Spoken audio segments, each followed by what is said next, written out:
দর্শক, নতুন বছর বরণের প্রস্তুতির খবর জানবো। সেই খবর জানাতে আমাদের সঙ্গে রাশিয়া এবং মধ্যপ্রাচ্য থেকে যুক্ত হচ্ছেন সহকর্মী তারেক মাহমুদ এবং কাজী শামীম। আমরা শুরুতেই রাশিয়া যাচ্ছি, সেখানে তারেক মাহমুদ আমাদের সঙ্গে যুক্ত আছেন। তারেক, আপনার কাছে যেটি জানতে চাই যে রাশিয়ায় নতুন ইংরেজি বছর উদযাপনের কি ধরনের প্রস্তুতি নেওয়া হয়েছে?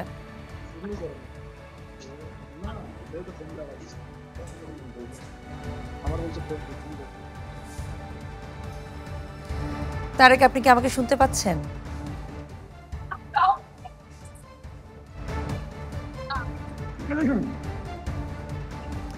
আমরা তারেক মাহমুদের কাছে পরবর্তীতে যাব। আমরা মধ্যপ্রাচ্যের কাতারে আমাদের সহকর্মী কাজী শামীম আছেন। কাজী শামীম, আপনি কি আমাকে শুনতে পাচ্ছেন?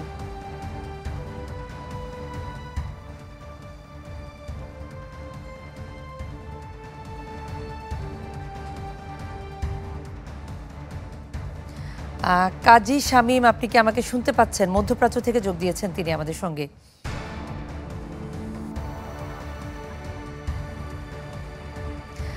তারেক মাহমুদ, আপনি কি শুনতে পাচ্ছেন? রাশিয়া থেকে আমাদের সঙ্গে যুক্ত হয়েছেন তারেক মাহমুদ। রাজধানীকে মস্কোর ক্যাপিটাল সিক্স সেন্টার, যেখানে রয়েছে ক্রেমলিন, যেটি রাশিয়ার একটি গুরুত্বপূর্ণ সবচেয়ে যে কোনো উৎসবের প্রাণকেন্দ্র বলা যায়। এখানে আমার পিছনে ঠিক রয়েছে যে ক্রেমলিন, যেখান থেকে রাশিয়ার রাজনৈতিক ক্ষমতার সকল উৎস, এবং রয়েছে সেন্ট বাসিল ক্যাথেড্রাল, যেখান থেকে যেটি রাশিয়ার ইতিহাসের একটি জীবন্ত প্রতীক। তো নতুন বছরকে উদযাপনের জন্য এই রাশিয়ার মধ্যে এই জায়গাটি সহ এবং প্রত্যেকটি অলিতে গলিতে ব্যাপক আলোকসজ্জা করা হয়েছে। এবং এর পাশাপাশি যেটা হয়েছে, আরো যেটা রয়েছে, আজকে থেকে শুরু হয়েছে রাশিয়ার এক সপ্তাহব্যাপী ছুটি, সরকারি ছুটি। এই ছুটিটা মানে এখানে আপনি দেখছেন অলরেডি লোকের লোকারণ্য এখানে। আর আরেকটা বিষয় যেটা বলে রাখি, যে ইউরোপের অন্যান্য দেশগুলোতে যেমন আমাদের নতুন বছর বড়দিন উদযাপন হয় 25শে ডিসেম্বর, কিন্তু রাশিয়াতে কিন্তু সেটি নয়। রাশিয়াতে যেটি হয় যে জুলিয়ান ক্যালেন্ডার অনুযায়ী বড়দিনটা উদযাপন করা হয় 7ই জানুয়ারি। তো মূলত তাদের প্রোগ্রামটা নতুন বছরের উদযাপনটা শুরু হয় নতুন বছর থেকে। তারা তাদের পরবর্তীতে 7 তারিখে উদযাপন করে তাদের বড়দিন, যেটি এই উপলক্ষে পুরো রাশিয়া সাজানো হয়েছে। মস্কোতে এমন কোন রাস্তা নেই বা এই স্থাপনা নেই যেটি সাজানো হয়নি। আহ, এখানে মানুষ এই এই উদযাপন অলরেডি শুরু করে দিয়েছে। আগামীকালকে যেটি হয়ে থাকে, এখানে প্রত্যেক বছর একটা কাউন্টডাউন হয় নিউ ইয়ার উপলক্ষে, নতুন বছরের শুরুতে ঠিক রাত্রে 12টায়।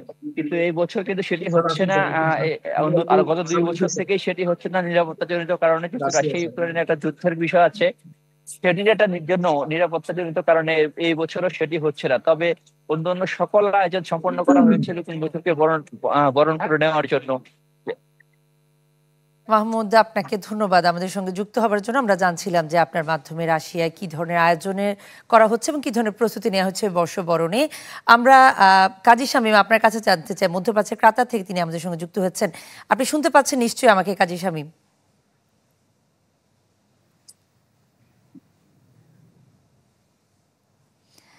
কাজী শামীম, আপনি আমাকে শুনতে পাচ্ছেন?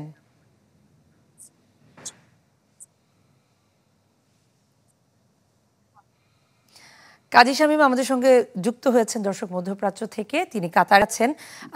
আমরা তার সঙ্গে যুক্ত হবার আরেকটু চেষ্টা করি। কাজী শামীম, আপনি আমাকে কি শুনতে পাচ্ছেন?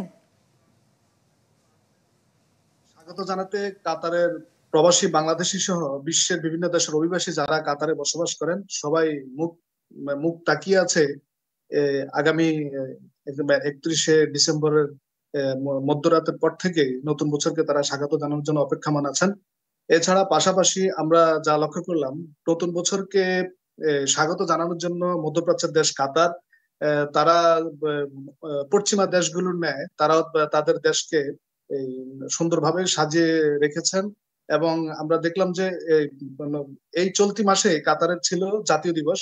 তো জাতীয় দিবসকে ঘিরে এবং নতুন বছর দুটো মিলেই কাতারে কিন্তু একটি একটি জমজমাট একটি আয়োজন চলছে বাহিরে, এবং কাতারের সর্বত্র কাতারি নাগরিক সহ তাদের মধ্যে একটি এক ধরনের আমরা উদ্দীপনা দেখতে পাচ্ছি।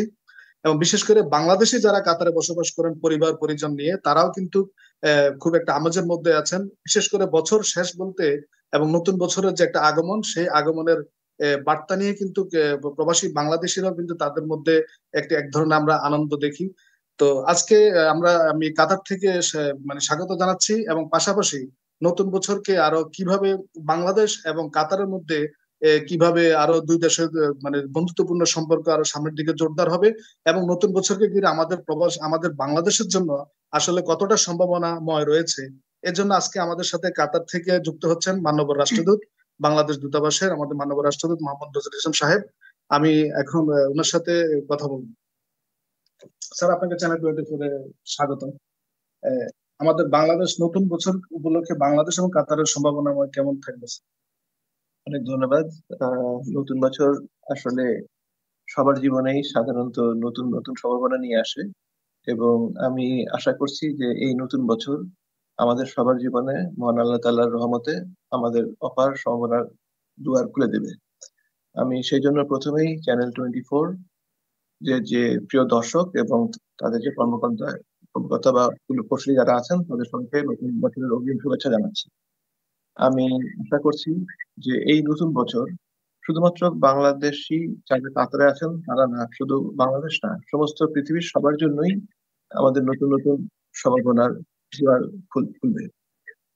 আপনারা জানেন যে কাতার একটি রক্ষণশীল মুসলিম দেশ হলেও এই রক্ষণশীল মুসলিম দেশে কিন্তু পাশ্চাত্য বা পশ্চিমের বিভিন্ন রকম যে সংস্কৃতি আছে যেগুলো নাকি আমাদের মুসলিম ঐতিহ্যের সাথে অসঙ্গতিপূর্ণ না, সেগুলো নিয়ে তারা যথেষ্ট সিরিয়াস, এবং পর্যটন এবং বিভিন্ন কারণে যেহেতু এখানে বিপুল সংখ্যক একটি মাইগ্রেন্ট কমিটি আছে, তারা এই পশ্চিমা ধাঁচের বিভিন্ন ইভেন্ট গুলো তারা এগুলো করে থাকে। কাজী শামীম, আপনাকে অসংখ্য ধন্যবাদ আমাদের সঙ্গে যুক্ত হবার জন্য। দর্শক, কাজী শামীম এবং তারেক মাহমুদ আমাদের সঙ্গে যুক্ত হয়েছেন মধ্যপ্রাচ্য এবং রাশিয়া থেকে, জানাচ্ছিলেন বর্ষবরণের খবর।